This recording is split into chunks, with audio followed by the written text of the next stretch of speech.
Hi guys, good morning sa lahat. Biyahe tayo papuntang Batangas dahil doon ang ating tournament swimming 1K. Ito ang aking kasama. Ayan. Then dito sa harap si Daddy Birds. Ngayon guys, nagugutom na kami. Kailangan namin mag-stop over para kumain. Bali, ang napag-usapan namin nakakainan sa bulaluhan. Masarap pa daw, sir? Masarap naman. Kahit pa paano. Okay guys, tignan natin kung masarap talaga yung kanilang bulalo. Hindi ka naman logi sa 120 na bulalo. Yung bulalo guys, sabi, hindi noodles, kundi yung sinusup-sup, yung may buto.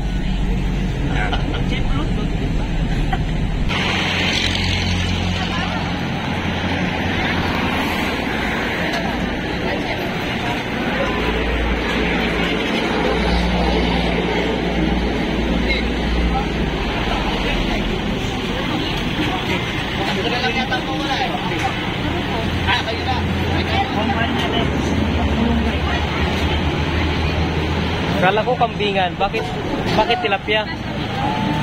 Kala ko kambingan, bakit tilapia? Hito.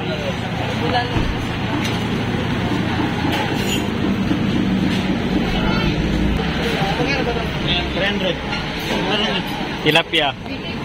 Prito at inihaw. Ito naman ay pantat. Special daw to sa kanilang pantat. Ang tawag dyan, ate?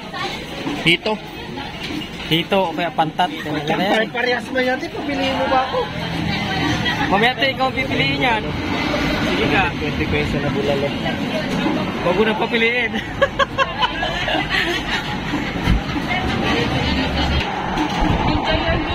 Wala.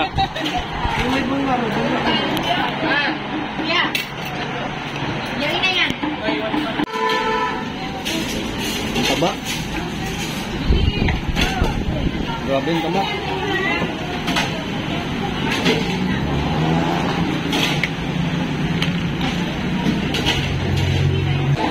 Guys, napakataba. Ang taba ng pantat. Kung sa Palawan ko pantat, tawag na dito dito. Taba. Ayun guys, after natin kumain sa kambingan at napakasarap nga talaga ng kanilang pagkain guys. Yung bulalo at na-miss ako doon sa hito. Napakalaki at napakataba guys. Napakasarap talaga. So guys, no, dire-diretso tayong biyahe. Dumaan tayo dito sa Pampanga. Nadaanan natin to yung Giant Lantern kung tawagin. So napakaganda ng design. Ang design is ating Philippine flag. So guys, dire-diretso tayo no hanggang Batangas. Dahil doon yung ating binyo. So biyahe pa lang tayo.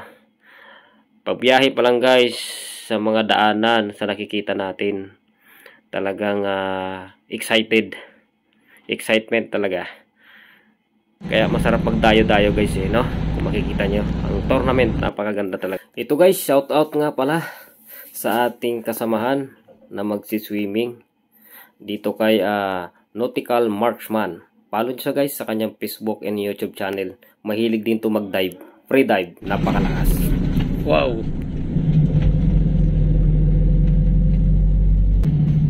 Parang ano ba? Bagyo.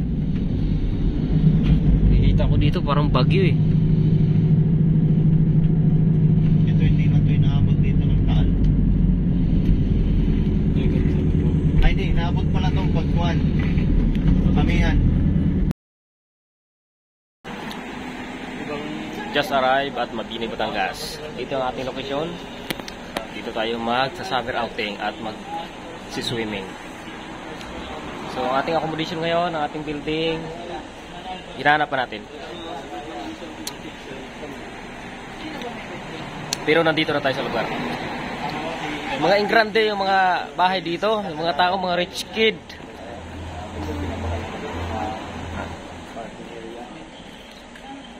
Masyadong mataas yung baba, no? Kitang-kita yung bakat ng gulong, oh. Nahihirapan dito.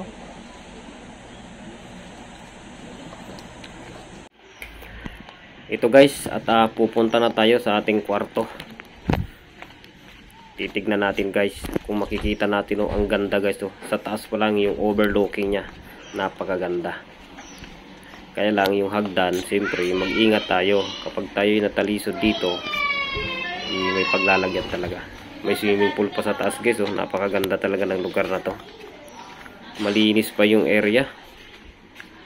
Talagang ingrande. So ito nga guys yung ating room na naarkilahan. Dito tayo. Yan dyan. Yan tayo magpupisto mamaya. At yung taas guys, siyempre kasama na rin sa renta yun. Dito yung ating accommodation. Maliwalas guys yung lugar kung makikita natin. Eto, sige, tour natin. Punta tayo hanggang sa gilid ng dagat.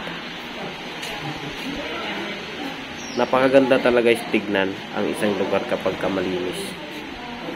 Talagang ma-appreciate mo yung lugar. Ito guys, oh, kung makikita natin, wow! Napakaganda ng front beach nila.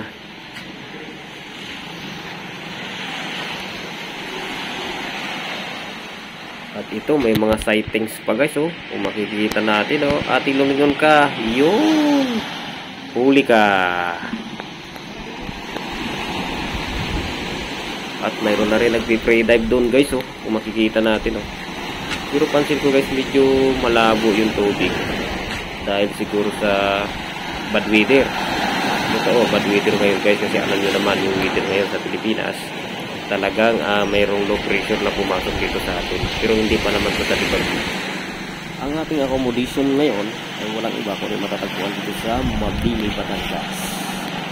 Yan, kung makikita natin may mga pambot pa guys, medyo kalmado pa yung alon sa ngayon. At ang pangalan nga pala ng resort na ito ay Raya del Sol. So shout out sa iyo, Madam, Sir, sa may-ari. Napakaganda ng inyong resort. Makikita natin, oh. Wow!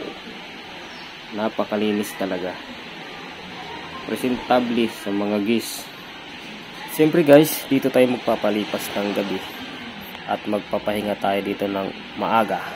Para bukas, sa darating na event na Tito's Cosman, Swimming Everywhere.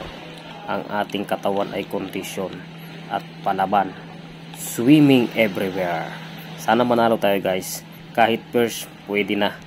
Hindi na natin tanggihan yan. Thank you guys at antabayan natin bukas ang swimming. God bless.